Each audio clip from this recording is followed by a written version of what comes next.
Merci beaucoup pour l'invitation. Je pense que je retrouve beaucoup de convergence avec les précédents témoignages. Et donc alors, juste pour vous parler rapidement de qui sont les entreprises de propreté. Donc, les entreprises de propreté, c'est 14 000 entreprises en France. Donc, avec de toute taille, on a à la fois des grands groupes, mais aussi énormément de TPE, PME, puisque la propreté est présente partout. Voilà. On a des entreprises très présentes sur les territoires. 550 000 emplois, c'est avant tout un secteur de main-d'œuvre, de main-d'œuvre, donc qui ont des problématiques de mobilité. 16 milliards d'euros de chiffre d'affaires, et puis un secteur qui est fortement, qui emploie en croissance au niveau des emplois. On intervient donc partout, c'est-à-dire dans les bureaux, les clients sont majoritairement le tertiaire, les bureaux à 36%, les immeubles, les copropriétés, les parties communes des copropriétés, et puis ensuite il y a l'industrie, l'hôtellerie, les commerces, les établissements de santé, les établissements scolaires, les transports. Voilà, donc en fait on se définit souvent par ce qu'on n'est pas, c'est-à-dire qu'on n'est pas le service à la personne et on n'est pas non plus la propreté urbaine. Et c'est aussi un secteur qui est qui a été très mis en avant pendant la crise comme un secteur indispensable au bon fonctionnement de notre société. Voilà. Alors, qui sommes-nous ensuite? Donc, ce secteur, donc les organisations, on est plusieurs acteurs à travailler et à accompagner les entreprises. Donc, il y a la fédération, la FEP, qui est la Fédération des entreprises de propreté et services associés, qui est donc la fédération professionnelle, et notamment, alors je ne vais pas détailler tous les organismes du secteur, mais le phare propreté, c'est un fonds qui est alimenté sur la masse salariale des entreprises de propreté. C'est un fonds qui était une décision des entreprises et de leurs partenaires sociaux de créer ce fonds, et c'est un système de mutualisation finalement pour le développement économique et social des entreprises, et ce qui permet aujourd'hui ce fonds de porter des actions, d'avoir des moyens pour agir, et notamment l'accompagnement sur la mobilité est vraiment porté par ce fonds. Donc, pourquoi le sujet de la mobilité dans notre secteur? Alors, en fait, on aborde souvent, nous, les sujets sur un prisme qui est très important, qui est les questions sociales. Voilà, nous, on a 550 000 salariés.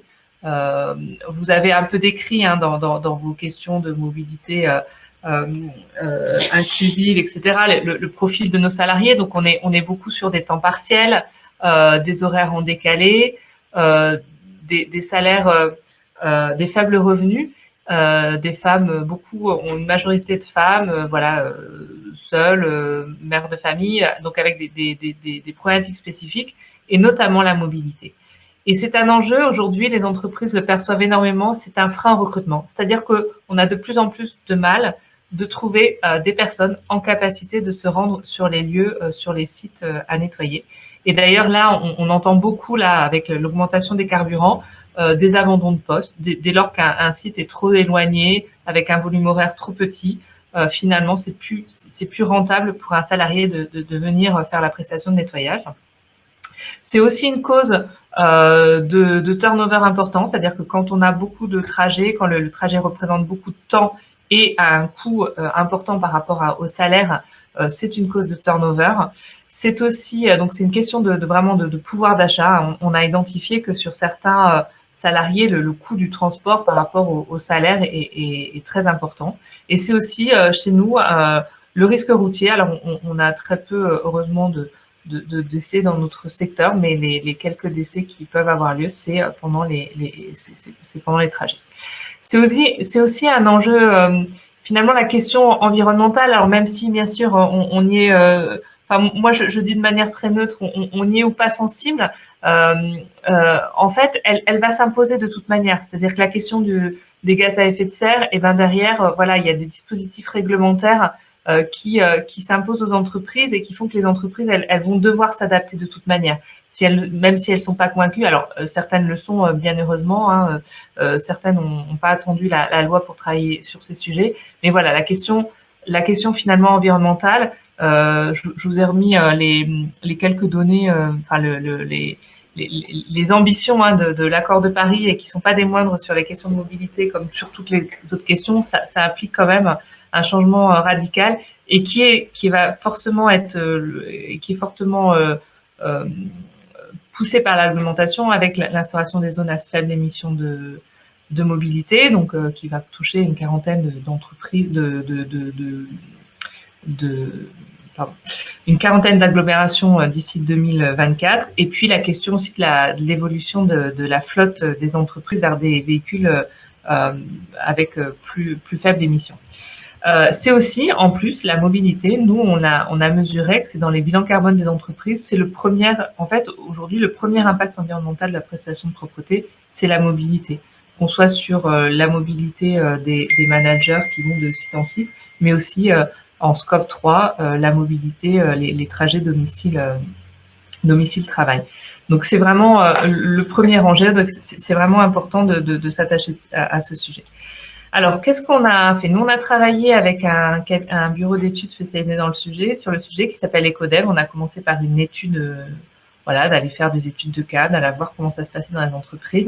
Et on propose une approche qui est en 5 étapes. Donc, la première, c'est de faire un diagnostic. Donc, ça, c'est assez classique, hein, sur quel que soit le sujet. Et puis ensuite, on a 3 grands piliers. Le premier, c'est, avant de parler de mobilité, c'est de réduire la mobilité, d'éviter la mobilité. Comment on peut organiser pour éviter les déplacements. La deuxième, c'est de promouvoir les alternatives à la voiture. Voilà, je vais détailler après. Et ensuite, quand la voiture reste indispensable, comment optimiser l'usage de la voiture et les flottes de véhicules. Et notre 5e étape, c'est comment on va déployer la démarche. Alors, ces 5 étapes, on en a fait toute une offre d'accompagnement des entreprises. Alors, cette offre d'accompagnement... Alors, excusez-moi, j'ai appuyé sur un truc qu'il ne fallait pas.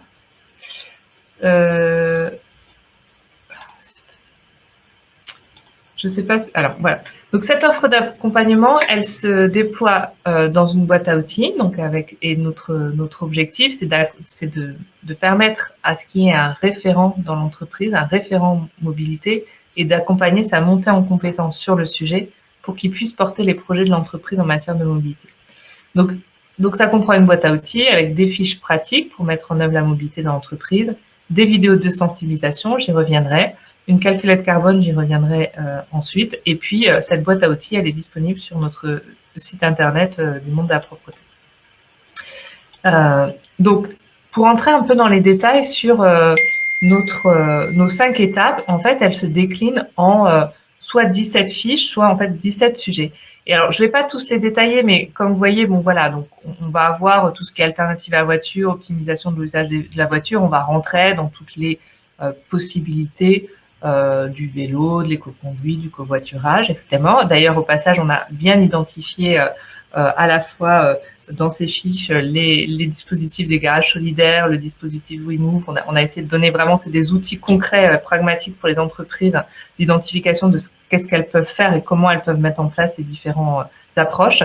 Mais je voulais revenir sur la question de la réduction des déplacements. Parce que le premier sujet, pour l'entreprise qui s'attache à ces questions de mobilité, c'est de voir effectivement comment les éviter. Ça va être, par exemple, de revoir sa zone d'intervention, sa zone de prospection, pour éviter d'avoir à se déplacer. Ça va être aussi pour notre secteur tout ce qui est organisation du travail. Aujourd'hui, on est vraiment sur des interventions qui sont fragmentées, tôt le matin, tard le soir, en horaire décalé, donc avec des difficultés d'accès au transport en commun, des difficultés d'accès au covoiturage. Et là, le premier travail, finalement, c'est d'encourager le travail en journée et ou en continu. Voilà, ça va permettre à la fois de réduire les déplacements et à la fois de pouvoir bénéficier de dispositifs de mobilité.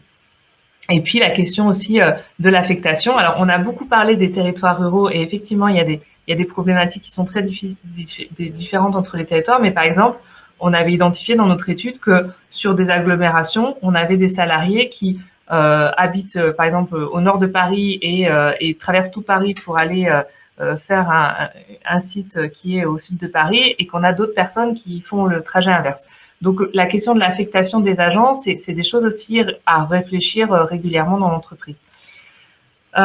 Ensuite, sur les questions de déploiement d'un projet de mobilité, vous voyez la fiche 13, c'est trouver les partenaires, les financements et les appuis locaux et nationaux. Parce qu'on sait très bien aussi que la mobilité, c'est sur les territoires que ça se joue. Donc, une entreprise qui veut mettre en place un projet de mobilité, il faut vraiment qu'elle s'intéresse aux solutions qui existent sur son territoire et à y participer. On a aussi tout un travail d'argumentation, autant pour les collaborateurs que de sensibilisation des clients.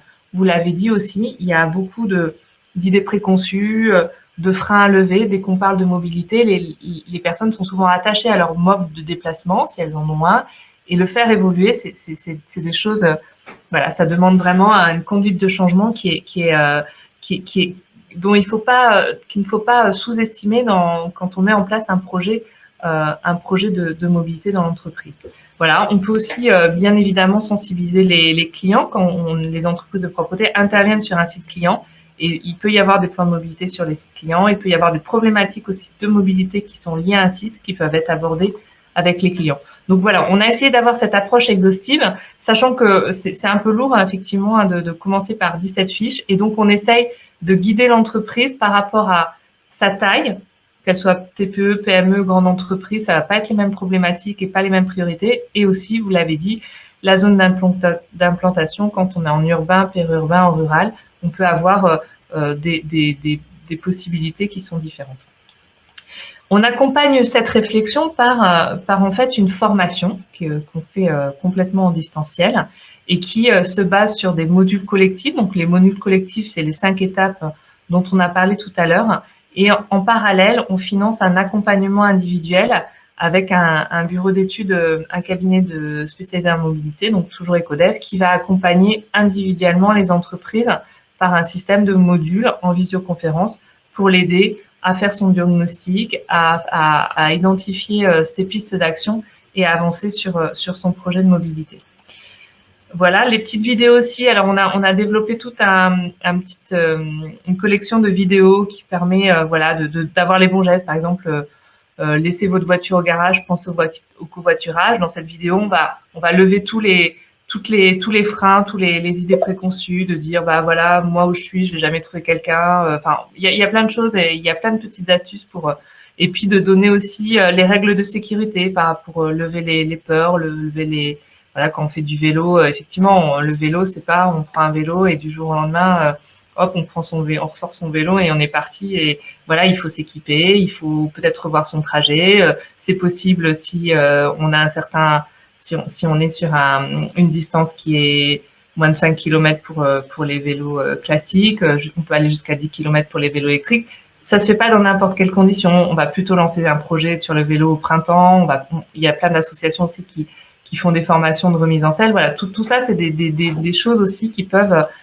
Finalement, il y a beaucoup de choses pour pouvoir lever les idées préconçues.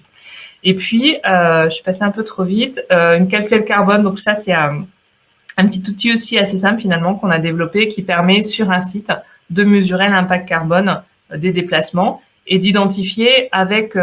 voilà, en prenant une nouvelle option, par exemple, de voir quel impact ça a en réduction carbone. C'est quelque chose aussi qui est un bon outil de discussion avec ses clients et qui aussi est très motivant de voir finalement en quoi un changement de mobilité permet tout de suite d'avoir un impact sur l'émission de gaz à effet de serre. Voilà, donc c'est une offre qu'on a lancée en 2021. On a des ateliers de sensibilisation pour la promouvoir. On a 2 parcours de formation en cours on commence à avoir des retours et des belles mises en œuvre. Et puis, voilà, on essaye de promouvoir notre offre et je suis à votre disposition pour toutes les questions. Et puis, voilà, je vous redonne la parole, Yann.